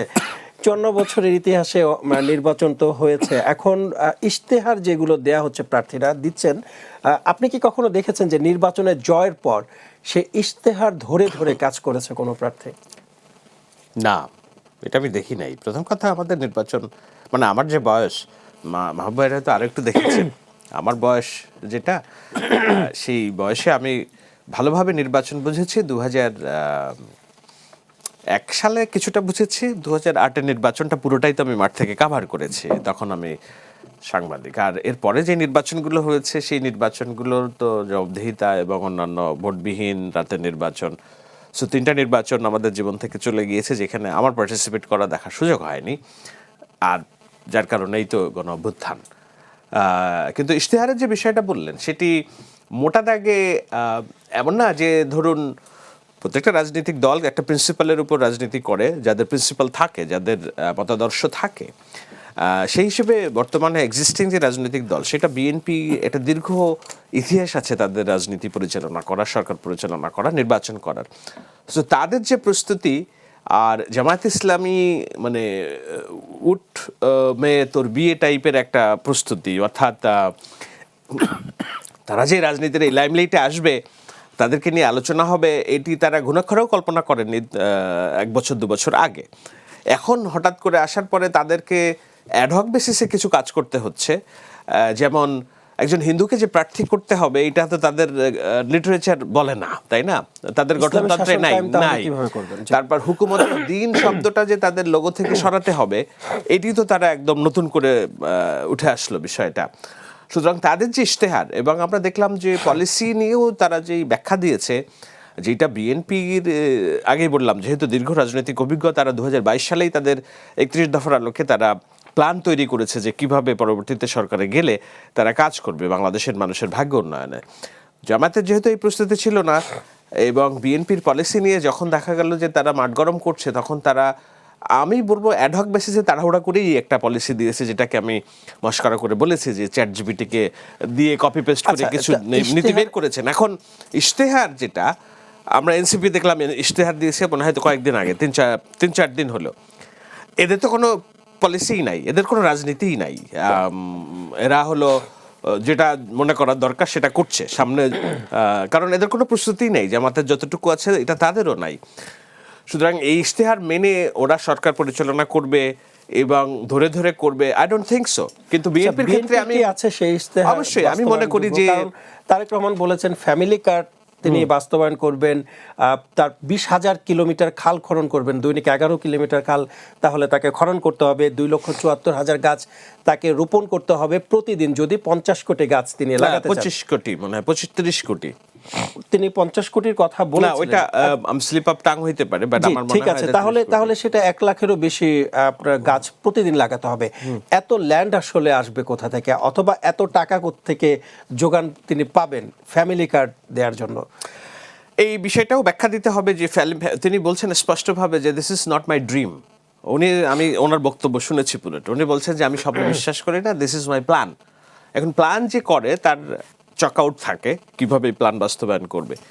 আমি যে চকআউট বুঝেছি ফ্যামিলি কার্ড নিয়ে, যে দৈনিক, দেখুন ফ্যামিলি কার্ড কিন্তু নতুন ধারণা না, এটা আমরা যুক্তরাষ্ট্রে যারা থাকি তারা ইবিটি স্ন্যাপ প্রোগ্রামের আওতায়, যাদের ইনকাম বছরে $35,000 নিচে, তাদের প্রত্যেকটা পরিবার এই ফ্যামিলি কার্ড পায়। ফ্যামিলি কার্ড মানে তারা ইবিটি, সরকারি সহায়তা, খাদ্য সহায়তা। এটা যুক্তরাষ্ট্রে আছে, লন্ডনে আছে হেলদি স্টার্ট বলে একটা প্রোগ্রাম আছে। যুক্তরাজ্যে আছে হেলদি স্টার্ট, সেখানে একটা মাসিক এটাকে পাউন্ড পায় ওই দুধ, ডিম, ওষুধপত্র কেনার জন্য। এগুলো কাউকে মিলিয়নেরা বানায় না, কিন্তু যেসব পরিবার এই হালকা অর্থনৈতিক সহায়তা পায় তারা সোসাইটির মূল জায়গাটাকে আস্তে আস্তে উঠে আসতে পারে। এবং উনি আজীবন দেওয়ার কথা বলেন না, উনি বলছেন 5 থেকে 7 বছর আমরা এটা দিব। বাংলাদেশে 4,10,00,000 পরিবার আছে, সেটার জন্য যে ব্যাখ্যা উনি দিয়েছেন, আমি যেহেতু এটি নিয়ে কাজ করছি বিস্তারিত, আমি স্পষ্ট করে বলি। উনি বলছেন আমরা প্রাথমিকভাবে পাইলট প্রজেক্ট করব, 50 লক্ষ পরিবারকে আমরা দিব, হতদরিদ্র। এই 50 লক্ষ পরিবার 2 মাস, 4 মাস, 6 মাস পরে আমরা আরও একটা স্টাডি করব, দেখবো যে কীভাবে এই পয়সাটা তাদের দৈনন্দিন কাজে, জীবনযাপনে ব্যয় হচ্ছে, এবং পর্যায়ক্রমে এটা জেনারিক, অর্থাৎ বাংলাদেশের সকল পরিবারের জন্য তিনি দিবেন। এখন টাকা কোত্থেকে আসবে? বাংলাদেশের সোশ্যাল সেফটি নেটের বাৎসরিক বাজেট হচ্ছে 1 লক্ষ, দুঃখিত 1 লক্ষ সম্ভবত 24,000, মানে আমি এক্স্যাক্টলি সংখ্যাটা বলতে পারতেছি না, কিন্তু আমি হিসাব করে দেখেছি বাংলাদেশের সোশ্যাল সেফটি নেটের যে বাজেট বাৎসরিক, 50,000 ফ্যামিলিকে যদি 2,000 টাকা করে কিংবা সমপরিমাণ খাদ্য সহায়তা দেয়, ওই সোশ্যাল সেফটি নেটের 10% বাজেট খরচ হবে। সুতরাং এটা সম্ভব, এটা অসম্ভব কিছু না। এই জন্যই বলছি তারা প্ল্যান করে দেখেছেন, প্রয়োজনে অন্য খাত থেকে তারা পয়সাকে বাঁচিয়ে আনবে। এটাকে তারা সামাজিক সিএসআর হিসেবে প্রকল্প দাঁড় করাতে পারে। বিভিন্ন ব্যবসায়ীদের বলতে পারে যে এই সামাজিক উন্নয়ন খাতে আপনারা ইনভেস্ট করুন, কিংবা আপনারা এখানে অনুদান দেন। ওয়ার্ল্ড ব্যাংক, আইডিবিকে বলতে পারে যে না, আমাদের এই দারিদ্র সহায়তা ফান্ডে আপনারা স্পেশাল অ্যালোকেশন করেন। সুতরাং তাদের এই প্রস্তুতি আছে, সেটা আছে বলেই তারা ওয়াদা করছে এবং বলছে this is not a dream, this is a plan and will execute it, আমরা এক্সিকিউট করব। সুতরাং এইটাকে আমি মনে করি না যে খুব বেশি বাগ্রাম্বার কিছু। সোশ্যাল সেফটি নেট তো আমাদের অলরেডি আছে। হতদরিদ্রদের জন্য পুনর্বাসন, দরিদ্র পুনর্বাসন তহবিল আছে না, প্রধানমন্ত্রীর অনুদান তহবিল আছে না, আমাদের গ্রামগঞ্জের মানুষ রেশন পায় না, সেইটাকে আরো সিস্টেমেটিক্যালি আনা, এটা একটা কমপ্লিট নতুন আইডিয়া। ফ্যামিলি কার্ড, যেই কার্ডের মধ্য দিয়ে উনি এইটা পাবেনি, এবং এটা জেনেরিক রাখা হয়েছে বাংলাদেশের 4 কোটি পরিবার। এখন আমার পরিবারের তো ফ্যামিলি কার্ড দরকার নাই, আমি হয়তো টাকা পাবো। আমেরিকাতে কি, আমার জন্য একটা মেডিকেইড বরাদ্দ আছে, আমি সরকারের এই সুবিধা নেই না। ডোনাল্ড ট্রাম্প দুদিন আগে বলেছেন পক্ষ থেকে যদি দেয়া হয় তাহলে তো সবাই এটা গ্রহণ করবেন। সেখানেই আমাদের নীতি নৈতিকতা। আমি তো ওই জায়গায় বলছি যে আমার জন্য যে মেডিকেড বরাদ্দ আছে যুক্তরাষ্ট্রে, আমি তো ওষুধ কেনার জন্য মেডিকেডের ওই কার্ড ব্যবহার করি না, কারণ এটা হচ্ছে আমার সোশ্যাল হাইট, এটাকে বলে লো লাইফ, একটা শব্দ আছে যুক্তরাষ্ট্রে, যে তোমার সামর্থ্য থাকার পরেও যদি তুমি সরকারি অনুদান গ্রহণ করো, এটা তার নিচু জীবনযাপন। সুতরাং আমি ওইটা নেই না, বরঞ্চ আমি মনে করি আমি যে টাকাটা খরচ করছি না, এইটা সরকারের বাজেটে ফিরে যাবে, সরকার আরো একজন দরিদ্র মানুষকে সেটা দিতে পারবে। এখন আমি দেখছি যে আমার 5 তলা বাড়ি থাকলেও সরকারের 2000 টাকা, ওইটা আমার কাছে বিশাল। হয়তো প্রথম দিকে এটি নিবে, অনেক মানুষ নিবে, কিন্তু আস্তে আস্তে এগুলো নিয়েও দেখবেন যে সামাজিক স্টিগমা শুরু হবে, ও তো সরকারের তারেক রহমানের অনুদান খায়, তখন কিছু কিছু মানুষ এখান থেকে বেরিয়ে আসবে, এই ফ্যামিলি কার্ডের টাকা নিবে না। আমার ধারণা বাংলাদেশের 4 কোটি পরিবারের মধ্যে অন্তত 1 কোটি পরিবার তারা এই সুবিধা নিবেন না, যদিও তাদের জন্য বরাদ্দ থাকবে। সুতরাং এটি একটি প্ল্যান, দেখা যাক কিভাবে বাস্তবায়ন করে, এটা হচ্ছে যাইনি, এখানে গেলে বুঝবো যে কিভাবে এটি কাজ করে, দেখার বিষয়। মাহবুব কামাল ভাই, আপনার কাছে একটু আসতে চাই যে ভোট কেন্দ্র পাহারা দিতে বা ভোট কেন্দ্র যাওয়ার আগে অনেক দলের প্রার্থীরা বলছেন যে ফজরের নামাজ, তাহাজ্জুদের নামাজ পড়ে ভোট কেন্দ্রে যাওয়ার জন্য। এই তাহাজ্জুদ বা ফজরের পরে ভোট কেন্দ্রে যাবার কথা আসছে কেন আসলে? আসলে আপনার প্রশ্নের টু দি পয়েন্ট উত্তর দিব কি, সাপ্লিমেন্ট করতেই তো সময় চলে যায়। দেখেন, সেটা হচ্ছে যে মানে সোশ্যাল সেফটি নেটওয়ার্কের আওতায় থাকা, এটা কিন্তু ডিসগ্রেসফুল ফর এ লাইফ, এটা কিন্তু অমর্যাদাকর। এটা করা উচিত হচ্ছে কর্মসংস্থানের সুযোগ তৈরি করা, যেখানে মানুষ কাজ করে তার পাওনা পাবে, তা দিয়ে জীবন নির্বাহ করবে। আমি দেখছি ইংল্যান্ডে দেখছি এই যে সোশ্যাল খাওয়া, এটাকে বলে, এই সে তো সোশ্যাল খায়, আমি এটাই বললাম, এটা সোশ্যাল খায়, it's a disgraceful for a life, খুবই অমর্যাদাকর। হ্যাঁ, আমরা তো একটা মর্যাদা সম্পন্ন জাতি হতে চাই, তো মর্যাদা সম্পন্ন জাতি হওয়ার জন্য এইসব অনুদান বা ভিক্ষা না, এটা কর্মসংস্থান করে যে টাকা ওখানে দেওয়া হবে সেটাতে কর্মসংস্থান হোক, মানুষ এমপ্লয়েড হোক। জামায়াতের আমির বলেছেন যে বেকারদের আমরা এই ধরনের অপমান করতে চাই না, যে বেকারদের ভাতা দিয়ে, হ্যাঁ সেইটাই তো, এটার সাথে আমি একমত। সেটা হলো যে আপনি তাদেরকে এমপ্লয় করবেন, এমপ্লয় করে তারা ন্যায্যতার ভিত্তিতে তারা জীবনযাপন করবে, তাই না? আপনি এইভাবে করুণার মতো এত অপমানকর জিনিস আর আছে পৃথিবীতে? তো সেইটা না। আর সবচেয়ে বড় কথা, আপনি যে এগুলি করবেন, কোনটা রেখে কোনটা করবেন। বেতন কিন্তু বাড়ায় দিচ্ছে 100%-এরও বেশি। এটা একটা রাজনৈতিক দুরভিসন্ধি বলে আমি মনে করি। আমি এটা ব্যাখ্যা করতেছি। আপনি কোনো ক্ষেত্রে 146% বাড়ানো হয়েছে, তা আপনি এই টাকা কোত্থেকে দিবেন? এই টাকা দিবেন, তারপরে সোশ্যাল সেফটি নেটওয়ার্কের এই সমস্ত হিউজ অ্যামাউন্ট অফ টাকা খরচ করবেন, হাউ কাম? তো ফলে এগুলো বলে লাভ নাই। এবং সবচেয়ে বড় কথা, আমি তো মনে করি 9 মণ তেলও জুটবে না, রাধাও রাজবে না। আগে আসুক তো ক্ষমতায়, যা চলতেছে দেশে। আপনি যেটা বললেন যে সবচেয়ে বড় কথা, 2টা জিনিস আমি একটু বলি, সেটা হচ্ছে যে খুব ফিশি এই 2টা জিনিস। একটা হচ্ছে যে রেজাল্ট দিতে নাকি দেরি করা হবে, মানে 2-3 দিনও লেগে যেতে পারে। আবার এটাও বলেছে যে 6 মাস সময় লাগবে, তাতে ওইটা তো পরে আসতেছি, দুইটা বলতেছি। রেজাল্ট কেন দেরি হবে? মানে ভোট তো একটা উত্তেজনাকর ইভেন্ট, তাই না? Exciting event.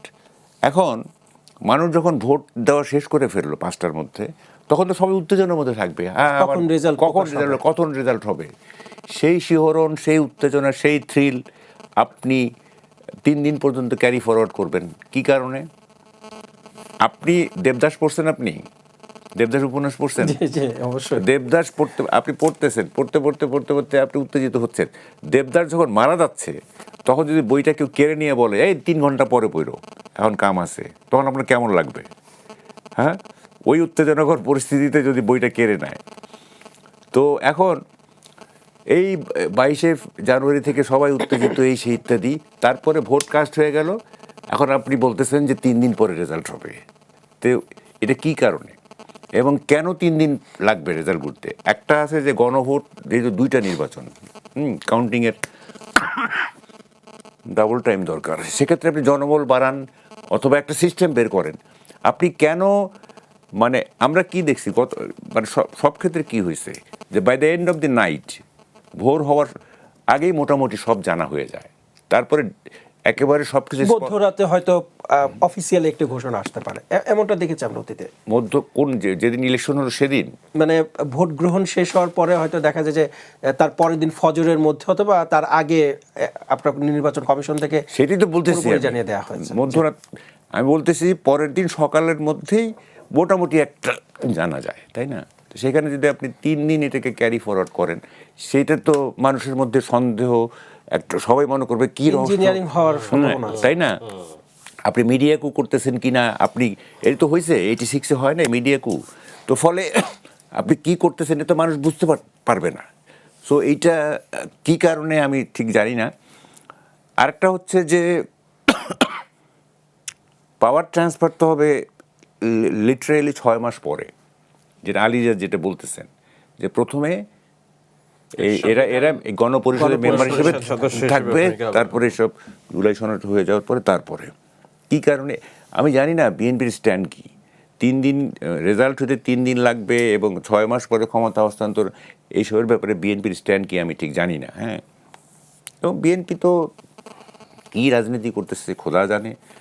হ্যাঁ, এই তারা তো, আমি তো এ পর্যন্ত দেখলাম না যে সরকারের কোনো সিদ্ধান্তকে বিএনপি চ্যালেঞ্জ করছে। হ্যাঁ, বিট মাইনর অর মেজর, কোনো সিদ্ধান্তকে তো বিএনপি চ্যালেঞ্জ করলো না। হ্যাঁ, সব সময়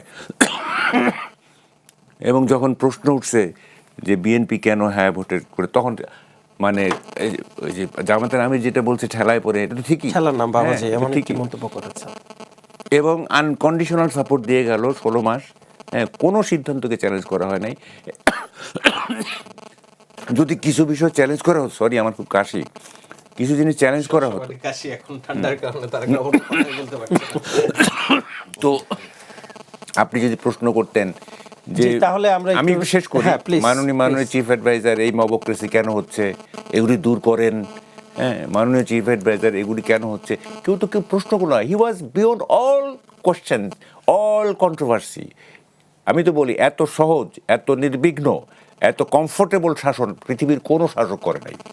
এত মানে কি বলে যে প্রশ্নহীন শাসন কেউ করে নাই, এবং উনি যা বলেন সেটাই ফাইনাল, যা বলেন। হ্যাঁ, এবং এই নিরবচ্ছিন্ন নির্বিঘ্ন শাসন দেশটাকে এই জায়গায় নিয়ে আসে, কেউ প্রশ্ন করে নাই। দেখেন, আমি গত রেজিমে আমি একটা লেখা লিখছিলাম যে শেখ হাসিনাকে সামনে গেলে তো সবার হাঁটু কাঁপে, তো জয় আর পুতুল তো প্রশ্ন করতে পারে যে মা কেন এসব হচ্ছে, তারা তো অন্তত প্রশ্ন করতে পারে, তারাও করে নাই।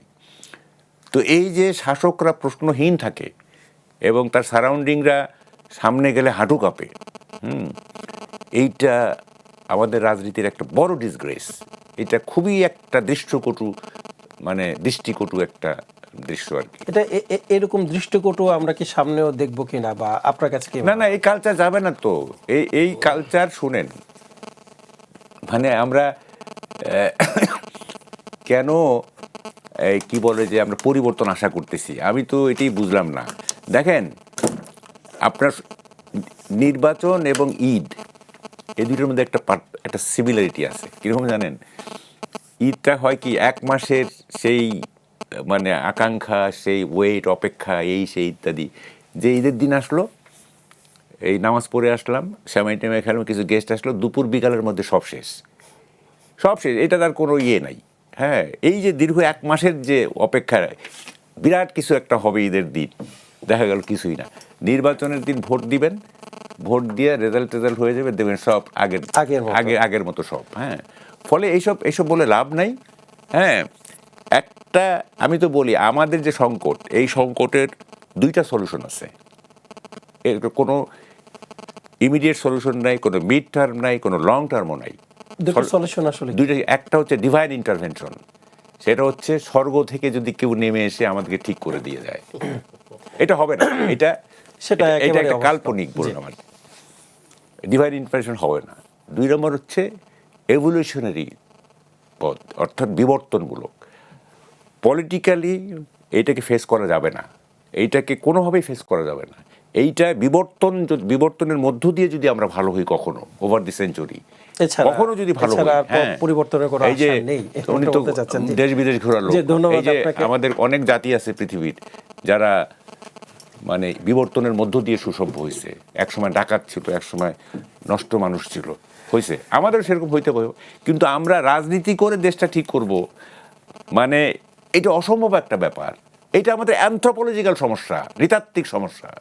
হ্যাঁ, এটা বললে হবে না, মুখে বললে হবে না, এটার কোনো কাউন্সেলিং নাই, এটার কোনো পরামর্শ নাই। হ্যাঁ, এটা অ্যানথ্রোপোলজিক্যাল, এটা জেনেটিক। ফলে এগুলি দিয়ে মানে এগুলি কেন আশা করি আমরা, কি কারণে আশা করি? হ্যাঁ, একটা হইতে পারে যে মিনিমাম একটা যদি জায়গায় যাওয়া যায়, সেই মিনিমাম জায়গায় যাওয়ার জন্য যে নেতৃত্ব দরকার সেটাও তো আমাদের নাই। হ্যাঁ, কি একটা আনফরচুনেট জাতি হিসাবে আমরা মানে বিরাজ করতেছি আর কি। জি, ধন্যবাদ আপনাকে। শাহেদ ভাই, একটু আসতে চাই আপনার কাছে। একটু আগে আপনি যেটা বলছেন যে এই যে পে স্কেলকে আপনার দুরভিসন্ধিমূলক মনে হয়েছে, আসলে এটা কেন মনে হলো যে এটা দুরভিসন্ধিমূলক? দুরভিসন্ধিমূলক এই কারণে মনে হয়েছে যে একটা সরকার একটা সিদ্ধান্ত দিয়ে যাচ্ছে, যে এই সিদ্ধান্ত তারা নিজেরা এক্সিকিউট করছে না, পরবর্তী সরকার করবে। এখন পরবর্তী সরকার হিসেবে তো বিএনপি কিংবা জামায়াতে ইসলামীর তরফ থেকে তারা তো আরো অনেক বিষয়ে নেতিবাচক সিদ্ধান্ত দিয়ে রেখেছিলেন, যে আপনারা বন্দরটাকে বিদেশিদের কাছে দিবেন না, কারণ এটা আপনাদের সিদ্ধান্ত না। তারা তো এটা পরবর্তী সরকারের জন্য রাখেনি, তারা এটা এক্সিকিউট করেছে। এবং শুধু আমি একটা উদাহরণ দিচ্ছি না, আরো অনেক উদাহরণ যদি দেই, তারা এগুলো এক্সিকিউট করছে। কিন্তু পে স্কেলটা যেটা তাদের বাজেট থেকে দিতে হবে না, অর্থাৎ দুরভিসন্ধি আমি বলছি এই সরকারের একটা বড় অংশ, ডক্টর ইউনূস সম্ভবত সেই অংশের একটা part, because he is a ill motivated man, his intention is not good. তো ইন্টেনশন হলো যে একটা নির্বাচিত, জনগণের নির্বাচিত সরকার ক্ষমতায় এসে কত দ্রুত সময়ে নানান রকম প্রতিবাদ, প্রতিযোগিতা এবং অজনপ্রিয় হয়ে ওঠে, তার সকল বন্দোবস্ত তিনি যেন করে যেতে পারেন। কারণ জামায়াত ইসলামী এবং এনসিপির যে পলিটিক্যাল গোল সেটা আপনাকে দেখতে হবে। তারা তো সরকার গঠন করতে পারবে না, কিন্তু তারা চায় যে বিএনপিকে উইদিন 3 থেকে 6 মান্থস এমনভাবে রাষ্ট্রীয় চাপে ফেলা, নানান আন্দোলন দিয়ে যেন তারা তাদের যে কাঙ্ক্ষিত ইসলামী বিপ্লব সেটা করতে পারে। তো সেটা করার জন্য তো গ্রাউন্ড করতে হবে, সেই গ্রাউন্ডগুলো করার জন্যই তিনি এটাকে কি বলে, এই যে নানান রকম অসঙ্গতি রেখে বিদায় নেওয়ার পরিকল্পনা। প্রথমত তো তারা যেতে চায়নি ক্ষমতা থেকে, এবং এই সরকারের একটা বড় অংশ আছে তারা এই পরবর্তীতে যদি তারা স্বপ্ন দেখে যে জামায়াত ইসলামী এবং এনসিপির জোট ক্ষমতায় আসলে তারা কন্টিনিউ করবে, তারা তাদের দায়িত্ব কন্টিনিউ করবে কিংবা পুরস্কৃত হবে। তো প্রথম কথা হচ্ছে এই সরকার যেতে চায়নি ক্ষমতা থেকে, এখন যেহেতু যেতে হচ্ছেই, এমন কিছু বিষয় আমরা রাখি যেগুলাকে পরবর্তী সরকার সামাল না দিতে পারে।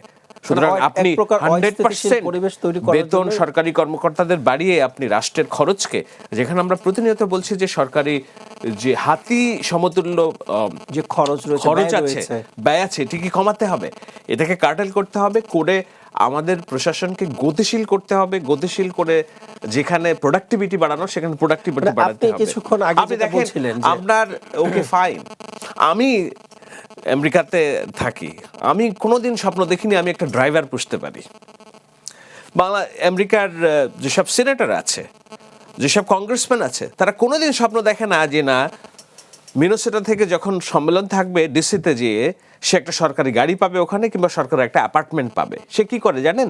সে এয়ারবিএনবিতে 5 দিনের জন্য একটা রুম ভাড়া করে, সে বাড়ি থেকে তার বউ টিফিন ক্যারিয়ারে খাবার দিয়ে দেয়, সেটা নিয়ে সে ওখানে উঠে কংগ্রেসের সম্মেলন শেষ করে, সিনেটর শেষ করে, আবার তার এলাকায় ফিরে যায়। আমরা কি করি? সংসদ সদস্যদের জন্য বাড়ি গাড়ি ফ্ল্যাট, মন্ত্রীদের জন্য ফ্ল্যাট বাড়ি গাড়ি 4টা গাড়ি, একজন সরকারি সচিব যিনি চুক্তিভিত্তিক নিয়োগ হোক আর অচুক্তিভিত্তিক নিয়োগ হোক, তার জন্য 5 জন স্টাফ, 3টা গাড়ি, 4টা gunman. What nonsense this is!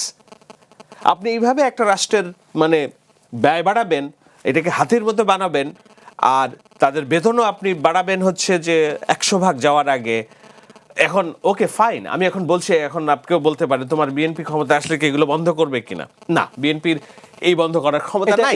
এটা বন্ধ করা যাবে না, না, যেহেতু কারণ দিস ইজ এ কালচার, আমাদের আমলাতান্ত্রিক কালচার। এভাবে পরবর্তীতে যখনই আপনি এটা করতে যাবেন আপনার বিরুদ্ধে তৈরি হবে। সুতরাং আমাদের দুর্ভাগ্য কি জানেন? আমাদের দুর্ভাগ্য ছিল একটা আইডিয়ালিস্টিক সোসাইটি, মানে রাষ্ট্র ব্যবস্থা তৈরি করার জন্য যেসব সময় আমরা পেয়েছি গত 1.5 বছর 2 বছরের বেশি সময় ধরে, তার একটাও যদি আমরা এক্সিকিউট করতে পারতাম, আমরা পারি নাই, এবং আগামীতে কবে পারবো আমি জানি না। মাহবুব ভাই বললেন উনি নৈরাশ্যবাদী মানুষ মনে হয়েছে আমার কাছে, বাট আমি একটু স্বপ্ন দেখতে চাই, মানে উইথ ডিউ রেসপেক্ট, যে না, আমাদেরকে আগায় যেতে হবে এবং স্বপ্নটা কাউকে না কাউকে দেখতে হবে। যদি আমরা না দেখতে পারি তাহলে আমাদের জনগণ দুঃস্বপ্নে পড়ে যাবে, তাদের ভাগ্য পরিবর্তন হবে না। আমাদের এই অবস্থা থেকে উত্তরণে একটু একটু করে আগাতে হবে। হ্যাঁ, একটু যোগ করতে চাই যে প্রশ্নটা আমি মাহবুব ভাইয়ের কাছে রেখেছিলাম, আপনার কাছে রাখতে চাই, যে তাহাজ্জুদ কিংবা ফজরের পরে ভোট কেন্দ্রে যাওয়ার কথা আসলে আসছে কেন? মানে কি ধরনের আসছে? এই কারণে যে মাঠ দখলের যে রাজনীতি, সেই রাজনীতিটা খুব খতরনাক রাজনীতি।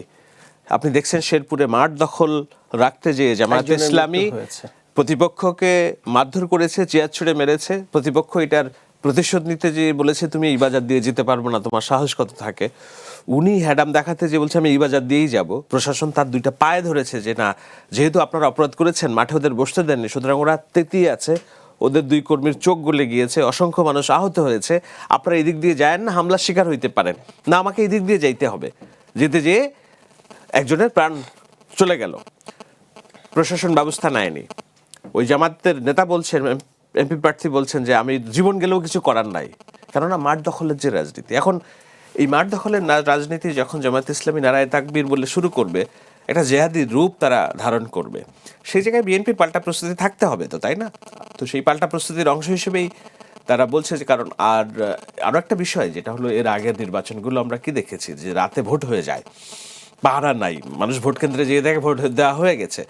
সুতরাং এগুলো পূর্ব প্রস্তুতি, যে না, আপনারা তাহাজ্জুদের নামাজ পড়ে যাবেন এবং আপনার ভোটটা আপনি দিয়ে আসবেন। মানে এবার দিনের ভোট রাতে না হলেও ভোট কেন্দ্র দখল হচ্ছে এমন শঙ্কা করছেন? না, আমি দখলের কথা বলছি না, আমি বলছি যেহেতু পুলিশ প্রশাসন অপ্রতুল, আইন শৃঙ্খলা বাহিনী অপ্রতুল, এবং একটা গণতান্ত্রিক রাষ্ট্রে যদি আমরা গণতান্ত্রিক হয়ে উঠতে চাই, জনগণই হইতে হবে সবচেয়ে বড় গণতন্ত্রের রক্ষা কবচ। না আর্মি, না পুলিশ, না অন্য কেউ, জনগণকেই গণতন্ত্রের রক্ষা কবচ। আপনি দেখবেন 5 তারিখের পরে বাংলাদেশ রাষ্ট্রে 4 দিন কোনো অ্যাডমিনিস্ট্রেশন ছিল না, কিন্তু জনগণ হয়ে উঠেছিল এই রাষ্ট্রের রক্ষা কবচ। আপনি ডিসএগ্রি করেন? জনগণ পাহারা দিয়েছে প্রত্যেকটা পাড়ায় পাড়ায়, মহল্লায় মহল্লায়, যেখানে যেন কোনো অনিষ্ট না হয়। জনগণ তার এই যে গণতন্ত্রের রক্ষা কবচ ধারণাটা যদি সে অ্যাডপ্ট করতে পারে, আমার ভোটের রক্ষা কবচ আমি নিজে, এবং কোনো হানাহানি না, প্রতিপক্ষকে মারামারি না, প্রাণহানি না, আমি আমার দায়িত্বটাকে বুঝে নিব, এইটা হচ্ছে জনগণকেই সচেতন হইতে হবে। সেজন্যই সম্ভবত এটা বলা হচ্ছে। আমি জানি না এর ভিতরে অন্য কোনো অর্থ আছে কিনা। আই হোপ যে এটা মাঠ দখলের রাজনীতিতে না যাক, হানাহানি সন্ত্রাসে না যাক, প্রাণহানি না হোক। বাংলাদেশের নির্বাচন কেন্দ্রিক প্রাণহানি একটা ঘটেছে শেরপুরে, জামায়াত ইসলামের অর্বাচীনতায়, সেইটা আর রিপিট যেন না হয় বাংলাদেশে আফটার ইলেকশন পর্যন্ত। That's my wish. ধন্যবাদ আপনাকে মাহবুব ভাই। একটু আসতে চাই যে আওয়ামী লীগের ভোট কাছে টানতে আমরা দেখছি যে কোনো প্রার্থী আওয়ামী লীগের সমর্থকদেরকে কেউ ভাই বলছেন, কেউ বন্ধু বলছেন। মানে এটা আওয়ামী লীগের ভোটে কি তাহলে নির্বাচনে জয় পরাজয় নিশ্চিত করতে পারে কিনা? এর জন্য আবারও সাপ্লিমেন্ট, সেটা হচ্ছে যে উনি বললেন ছোট করে জানতে চাই অনুষ্ঠান। উনি বললেন না যে আমি হতাশাবাদী। দেখেন, হতাশাবাদী, আমি বলছি হতাশাবাদী কিন্তু প্রকৃত আশাবাদী, এটা বুঝতে হবে। কিন্তু যেমন যে আশাবাদী, সে কিন্তু কোনো সমস্যা দেখে না, সে দেখে এভরিথিং ইজ ওকে, হয়ে যাবে। হতাশাবাদী যেহেতু সমস্যা দেখে, সেহেতু হইতে পারে তার মধ্যে এমন একটা সময় স্ট্রাইক করবে, সে একটা ওয়ে আউট হয়তো বের করে ফেলতে পারবে। হ্যাঁ, ফলে হতাশার মধ্যে কিন্তু একটা আশা সুপ্তভাবে নিহিত থাকে। হ্যাঁ, ফলে আমি যেটা মনে করি যে কমফোর্টেবল ইলিউশনে না ভুগে রিয়েলি পিকচারটা কি সেইটা বুঝতে পারলেই যথেষ্ট। সেটা হতাশা বা আশা সেটা বড় ব্যাপার না। আপনি কিছু মনে করেন না, এটা একটা কমন কথা আছে, সেটা হচ্ছে যে এটা কিন্তু আপনাকে উদ্দেশ্য করে না, সেটা হচ্ছে যে stupids are always confident, intelligent people R doubtful. স্টুপিডরা সবসময় কনফিডেন্ট থাকে, হ্যাঁ, কিন্তু যারা বুদ্ধিমান তারা সবসময় সন্দেহ নিয়ে থাকে। আচ্ছা, এটা কি হবে, এটা কি হবে, এটা একটা কোটেবল কোট আর কি। তো ফলে ডাউট থাকবেই, মানে যে সিচুয়েশনে আমরা আছি ডাউট থাকবেই, মানে অল মানে things are full of doubts. হ্যাঁ, কোনো কিছুই আমরা পরিষ্কারভাবে দেখতে পাচ্ছি, অল গ্রে, সব ধূসর, কোনো গ্রিনিশ, মানে আমি তো গ্রিন তো দূরের কথা, গ্রিনিশও কিছু নাই, মানে সবুজ তো দূরের কথা, সবুজ আবহ সবুজের মতো দেখায় সেটাও নাই। তো ফলে এটা মানে হতাশা প্রকাশ করা, এটা দেখেন সবচেয়ে আপনি যে আওয়ামী লীগের কথা বললেন না, দেখেন ইন্টারেস্টিং, সেটা হচ্ছে এতদিন পরে মির্জা ফখরুল ইসলাম বলতেছেন যে শেখ হাসিনা চলে গিয়ে আমাদের বিপদে ফেলে গেছেন।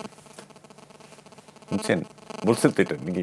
আমাদেরকে না, আপনাদেরকে আর কি, বা আপনাদেরকে বিপদে ফেলে গিয়েছেন, কিন্তু আপনারা ভয় পেয়েন না, আমরা তাদের সমর্থকদের উদ্দেশ্যে, হ্যাঁ সমর্থকদের, হ্যাঁ তাদেরকে বিপদে না, কিন্তু গণতান্ত্রিক ব্যবস্থা একটা ব্যালেন্স একটা থাকতো, হ্যাঁ ব্যালেন্স, এটা তো ঠিক, এটা আমরা তো অনেক বলছি যে না এই টোন তো আগে ছিল না, এই টোন তো আগে ছিল না। এবং একজন বিএনপি নেতা তো বললেন যে বিএনপি, আওয়ামী লীগ, জাতীয় পার্টি একটা ঐক্য দরকার দেশের স্বাধীনতা সার্বভৌমত্ব রক্ষার জন্য। এটা কিন্তু আমি দেখছি। হ্যাঁ হ্যাঁ, আমার মনে হয় সাবেক তথ্য উপমন্ত্রী আব্দুল সালাম পিন্টু উনি বলেছেন। হ্যাঁ, তাহলে দেখেন কোন জায়গাটা চলে আসছে দেশ। জীবনের সব আয়োজন এখানে একসাথে। যে মানে আওয়ামী লীগের নাম নেওয়ার আগে ফ্যাসিস্ট, খুনি, তারপরে গিয়ে মাফিয়া থেকে শুরু করে এমন কোনো মানে বিশেষণ ছিল না যেটা ব্যবহার করা হয়নি। সেই আওয়ামী লীগকে বলতেছে তাদের সাথে ঐক্য ছাড়া দেশের স্বাধীনতা সার্বভৌমত্ব রক্ষা করা যাবে। তাহলে কোন জায়গাটা নিয়ে মানে চলে এসছে দেশ। ফলে এটা আমার মনে হয় মেহবুব ভাই নির্বাচন কেন্দ্রিক একটু রেটোরিক্স, আপনি বলেন ওকে ফাইন, মানে শুনেন রেটোরিক শুনেন, কোনো কিছু কিন্তু আউট অফ নাথিং হয় না, সেটা ঠিক। আমি বলি আপনি যে কোনো statement, any statement is guided by either conscious or subconscious or unconscious ideas. একটা আইডিয়া ছাড়া কিন্তু কোনো স্টেটমেন্ট হয় না। আপনি হয়তো বুঝতেছেন না যে আমি কি বলতেছি না, ওই জায়গাতে অন প্রিন্সিপাল কিন্তু একটা জিনিস, বিএনপি কোনোদিনই আওয়ামী লীগের রাজনীতি নিষিদ্ধের জন্য সোচ্চার ভূমিকা পালন করেনি। একটা পর্যায়ে তারা মির্জা ফখরুলের he is the one of the most consistent guy on policy. আমি যে দেখছি শুরুতেই বলছে যখন আমরা কোনো রাজনৈতিক দলের নিষিদ্ধ চাই না, এই সরকারের অবস্থানও ছিল, কিন্তু পরবর্তীতে আমরা দেখলাম জামায়াত ইসলামী তাদের বি টিম দিয়ে একটা পাতানো আন্দোলন করলো এবং সরকার যেন বসেই ছিল এই সিদ্ধান্তটা দেওয়ার জন্য, এক্সিকিউট করার জন্য। কিন্তু তারেক রহমান টাইম ম্যাগাজিনের সাথে সাক্ষাৎকারে কি বলেছেন যে আমরা ব্যক্তির শাস্তি চাই, কিন্তু কারো মতাদর্শ নিষিদ্ধ করার পক্ষে না।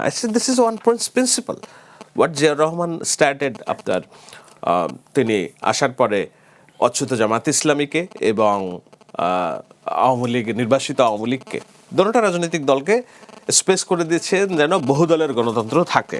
তো বহুদলের গণতন্ত্র তো এই দলটির জিনে আছে, সুতরাং মির্জা ফখরুল থেকে শুরু করে বিএনপির সবাই কনসিস্টেন্ট ছিল যে না ঠিক আছে। এখন নির্বাচনকে সামনে এসে হয়তো তারা আরো বলছে যে ঠিক আছে, তোমাদের নেতা নেতৃত্ব পালিয়ে গিয়েছে এবং তারা তো আর আপরুটেড, অর্থাৎ সমূলে আপরুটেড হয়ে গেছে, এসে তোমরা বিপদে পড়ছো, ডোন্ট থিঙ্ক যে ইউ আর অ্যালোন, তোমরা পলিটিক্যাল যে সুরক্ষা সেটা আমরা দিব, কেননা আমাদের টার্গেট হচ্ছে ব্যক্তি যার হাতে রক্ত আছে, রক্তের দাগ আছে, হত্যার দাগ আছে, তার বিচার।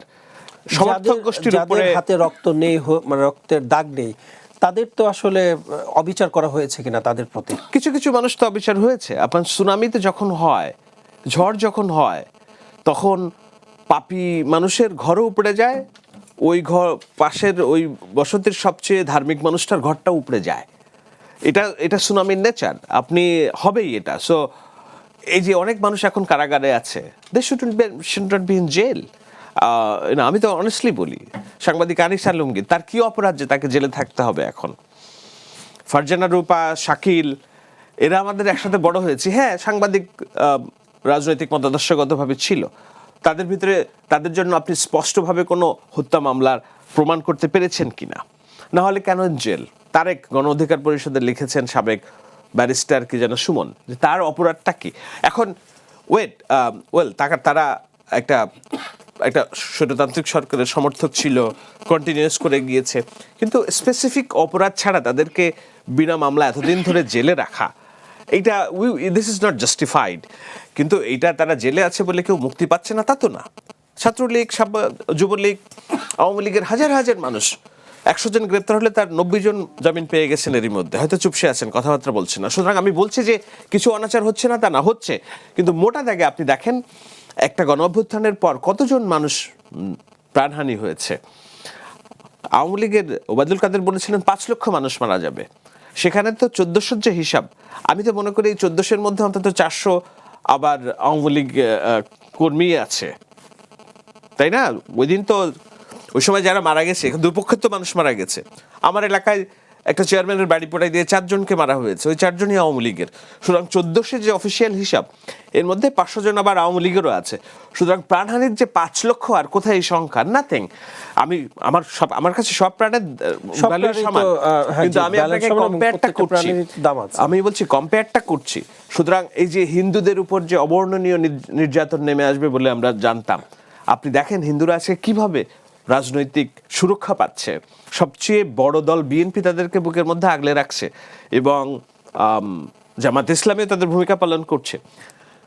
আজকে শেখ হাসিনা নেই বলে তাদের রাজনীতি বাংলাদেশে আর কোনোদিন ফিরে আসবে না, আমি জানি। একদম আমি স্পষ্ট করেই বলি যে বাংলাদেশে শেখ হাসিনা রাজনীতি গন। এইটা ওয়াশিংটন পোস্টের সাথে সজীব জয় বলেছেন যে না, তার মা বাংলাদেশের রাজনীতিতে আসবেন না। তার মা না আসলে মানে আওয়ামী লীগ অন্য কেউ নিয়ে আসতে পারবে না। হ্যাঁ, সেটা বাংলাদেশের আইন, প্রচলিত আইন, বিচার এবং অন্যান্য পন্থা মেনে তারা যদি লিডারশিপে আসে, তারা যদি না আসতে পারে কনভিক্টেড হিসেবে, বাংলাদেশের আরপিও আছে, নির্বাচন কমিশনের বিধান আছে, কনভিক্টেড হিসেবে যদি তারা না আসতে পারে, হয়তো অন্য কেউ আসবেন। এমন হতে পারে মানে নতুন কেউ উঠে আসবেন আওয়ামী লীগের নেতৃত্বে। আওয়ামী লীগ যদি নিজের নাম দল হিসেবেও না আসে, হয়তো বঙ্গবন্ধু লীগ হিসেবেও আসতে পারেন, তাই না? আওয়ামী লীগের রাজনীতির উপর যাদের ঈমান আছে, তাদের রাজনৈতিক অধিকার তো আমরা কেড়ে নিতে পারবো না।